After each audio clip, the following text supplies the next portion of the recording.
Cuban welterweight contender Yordenis Ugas tweeted the following about KSI and Logan Paul. He said, "I'm happy for them, but can someone explain to me how two debutantes are winning 900K? I am an Olympic medalist. I fought everyone. I fought a day of warning. I fought Delorme. With 10 days of warning, I spent 10 years of hard work to get closer to that money." Now, there's a couple people with some very good replies here below. The first one says, "The boxing community / boxers need to stop taking it so personally. They're not making that kind of money because they're boxing. It's because they have a big brand and sell no matter what they do." And another person here says, "Amazing that none of them understand this basic concept." And I could go on because there are other replies. But indeed, Ugas seems to be oblivious or maybe just ignorant to the fact that KSI and Logan Paul are not two regular debutants. KSI and Logan Paul are two of the most famous people on the internet among the young generation. They are internet superstars long before they ever laced up a pair of boxing gloves. So if you've got two of the most famous people on the internet who are going to fight each other, obviously their fight is going to get a lot of views. A lot of people are going to turn up to watch. It's going to do good pay-per-view numbers. I mean, it's not rocket science, people. It's not regular debutantes. These are people who are already famous before they tried boxing. It is what it is. They'd already built up a following over a number of years. KSI was playing FIFA and, doing what he does on his channel for many, many years. And he built up his subscriber base on YouTube into the millions. I believe him and Logan Paul have both got about 20 million subscribers on their respective channels. So if your social media following is that big, well, what's going to happen if you fight each other? It's going to be a success in terms of numbers. And that's what we saw. So that seems to be lost on Yordenis Ugas. And there's one or two other fighters out there who have come out with similar comments, and certainly members of the public. But the majority of fighters have been very supportive of KSI versus Logan Paul. And me, as a boxing veteran, a hardcore boxing fan, I'm very supportive of it as well. They could have chosen any other sport and it would have been successful. They could have had an MMA match against each other, a kickboxing match, a go-karting race. They could have done anything and it would have been successful. They chose boxing, and I'm happy they did, because it shines a light on our sport. And maybe some of their fans will want to, pick up a pair of boxing gloves and give it a go for themselves, which is all good. Anything that encourages people to want to try the sport, I'm in favor of. And that's what KSI and Logan Paul have done. Now, what I would say to people like Yordenis Ugas is, don't be mad at KSI and Logan Paul. Don't be envious of them. Learn from them. Yes, learn from KSI and Logan Paul, not with regards to their boxing ability, obviously, but with regards to the way they have built their brands over the years. In the United States, most world champions can't fill out an arena, but yet these two YouTubers were able to fill out the Staples Center for their pro debuts and do very good numbers for the Zone and good numbers on UK pay-per-view. So there is a market there for boxing, but the boxers have to be marketed the right way in order to attract the audience. In fact, you could say that there's an untapped audience there. The very people who turned out for KSI and Logan Paul are the people who boxing promoters and boxers themselves should be trying to capture. That audience right there is enthusiastic and they will spend money. You need to capture that audience. How do you go about it? Well, KSI and Logan Paul have just showed you.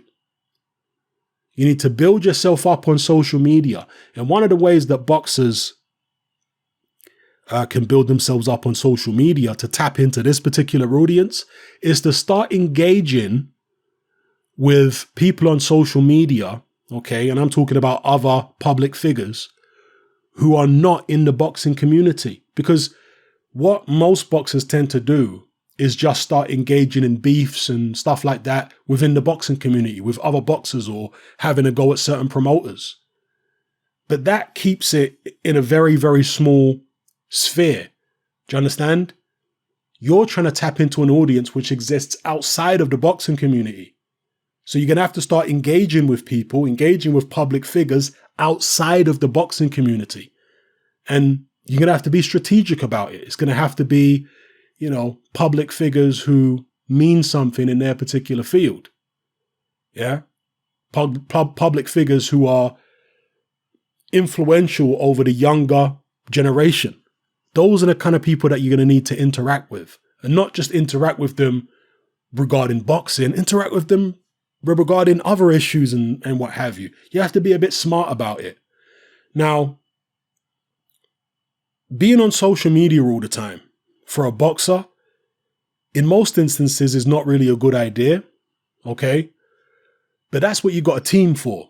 You see, I think a lot of the PR teams that boxers have and management teams, they're stuck in the dark ages a little bit at this point, because they're still trying to groom fighters to be media savvy, politically correct, etc., which is all well and good, but not everybody's going to reach the level where they're going to be embraced by the mainstream media. In fact, just to go back to KSI and Logan Paul, they weren't embraced by the mainstream media.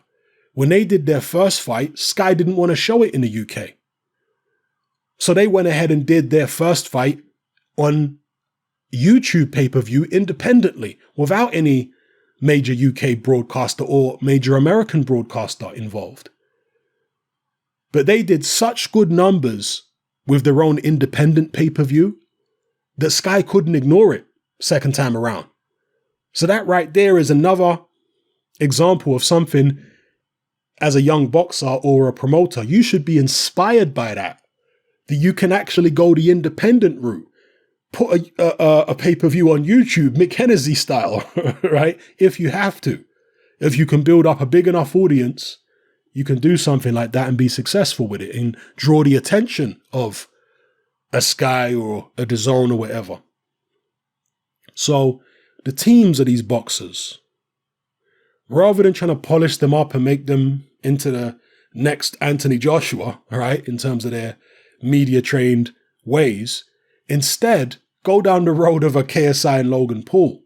Because as long as you've got the people on your side, especially the young people, if you get them on your side and you're popular with them, the mainstream's not going to be able to stop you.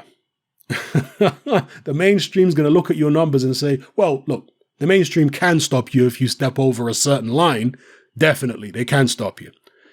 But within reason, you can be a bit edgy, like Logan Paul and KSI have been. You can be, uncouth and foul-mouthed and do things that are, borderline a lot of the time and get away with it as long as you've got the young people on your side.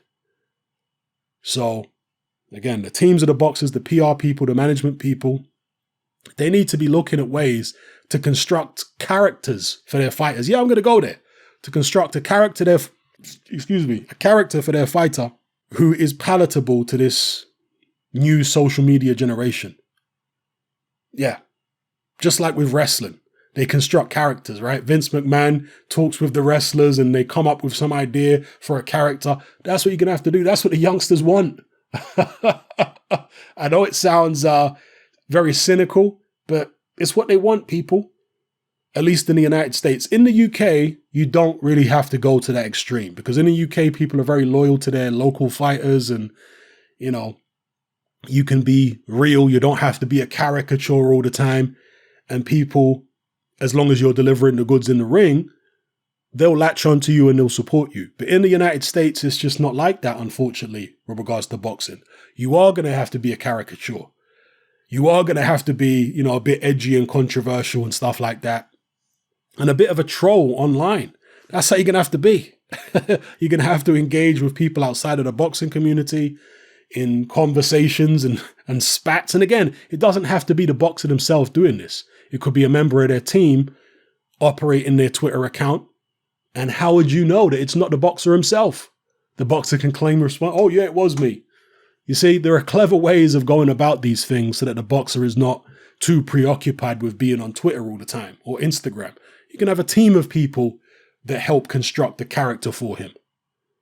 Yeah, so any smart teams out there, smart management teams, smart PR people, this is what they'll be looking to do.